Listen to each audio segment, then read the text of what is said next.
We are in the Grounds Coffee House on the campus of the University of Detroit Mercy, where we have gathered to help form some relationships between community members and staff, faculty, administration at the university.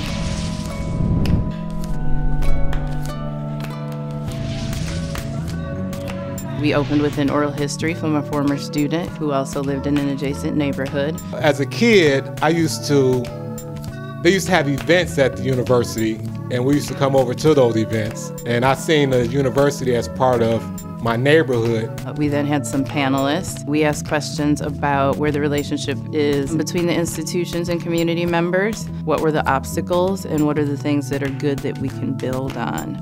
We did 3 rounds of panels, so there was a panel of just students from UDM and Marygrove. I think the student orgs do a great job at getting the university's relationship with the community, making it stronger. You have to break down the mental barriers first. You have to break down the preconceived notions first, and then you can take the steps forward into restoring the community. And then there was a round of staff at UDM and Marygrove. Doing service work is important, but it's not sufficient and it's not sustainable.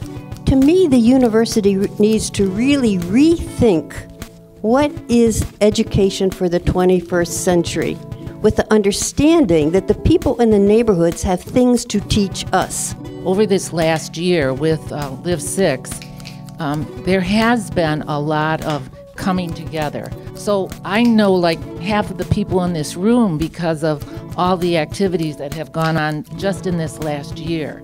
So I would say let's continue doing this kind of thing. And then we went to residents to let them have like the grand finale. The people are the heart and soul of this corner right here. And they do feel like they've been forgotten, and they're staying in their houses and not coming out as much as they should.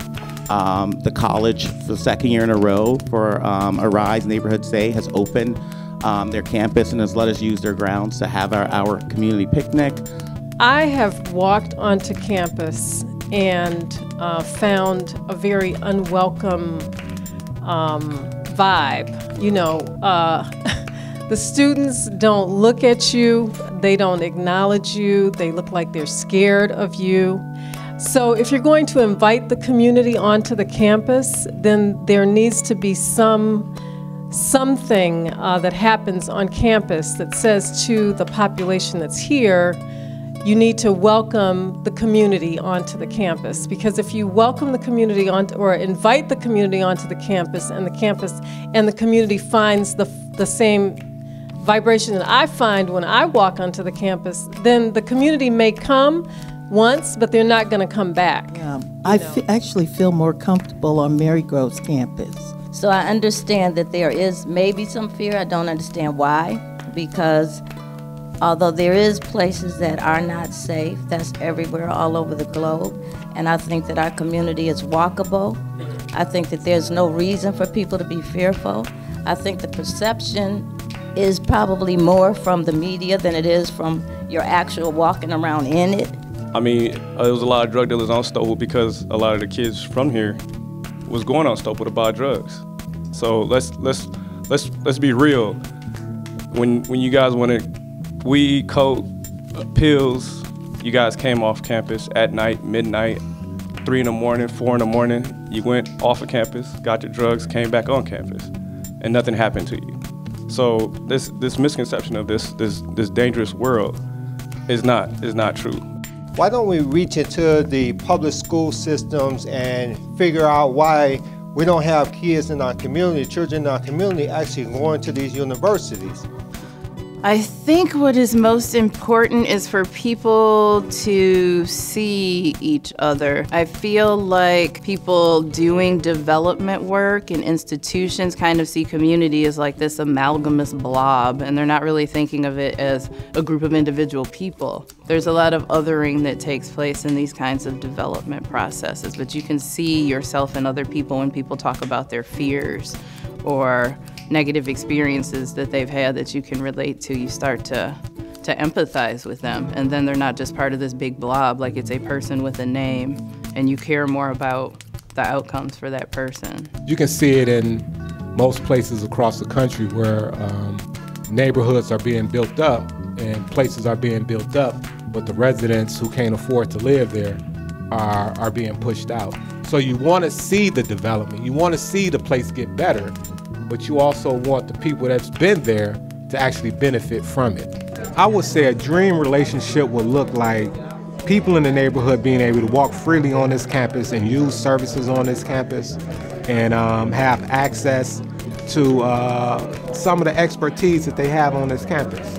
And I think it'd be a lot of other programs. Like, I believe, this is just me, and it's just what I'm gonna say, that this university should offer to graduating high school students from that neighborhood a free education. You know what I mean?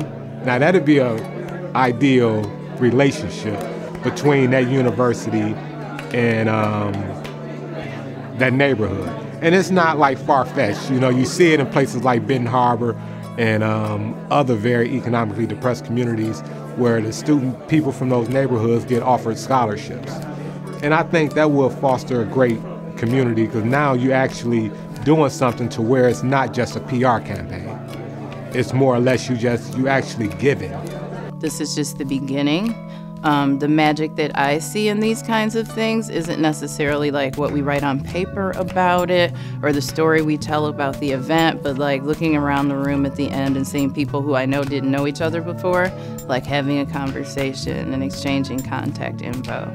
Some genuine relationships are formed. It's really important because the neighborhood is about to change very quickly, and I think the way that the community interacts with the institutions is going to play a big role in what the outcomes are and who they benefit.